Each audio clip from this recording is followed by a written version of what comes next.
భారతదేశంలో స్వాతంత్రం వచ్చిన తర్వాత రైతు దగ్గరికి వెళ్ళి తీసుకున్నోడే తప్ప, తీసుకున్న ప్రభుత్వమే తప్ప ఇచ్చినవాడేవాడు లేడు.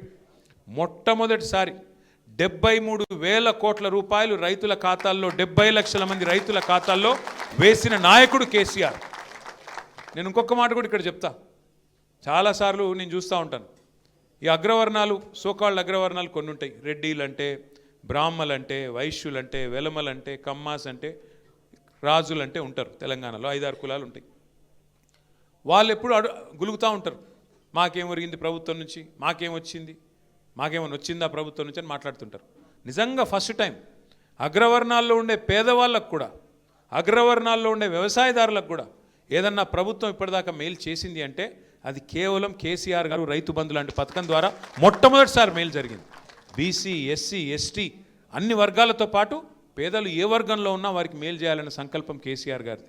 అట్లాంటిది రైతు బంధు కేసీఆర్ పెడితే టింగు టింగుమని నాటేసే కాలానికి డబ్బులు పడేది, ఫోన్లు టింగు టింగుమని మోగుతుండేది. మరి ఈరోజు ముఖ్యమంత్రి గారు డైలాగులు కొట్టినారు, 15,000 ఇస్తా అన్నాడు. కేసీఆర్ గారు 2 పంటలకు ఇస్తే నేను 3 పంటలకు ఇస్తా అన్నాడు. కేసీఆర్ గారు భూ యజమానులకు ఇస్తున్నాడు, నేను కౌలు రైతులకు కూడా ఇస్తా అన్నాడు. రైతు కూలీలకు కూడా డబ్బులు ఇస్తా అన్నాడు. ఇలా రాష్ట్రంలో ఉండే రైతన్నలు ఆలోచించాలి. ఎవరినైతే నమ్మి మీరు ఓటేసినారో వచ్చిందా 15,000? వచ్చిందా రైతు బంధు? రాలేదు. రైతు కూలీలకు వచ్చిందా ఆత్మీయ భరోసా? రాలేదు.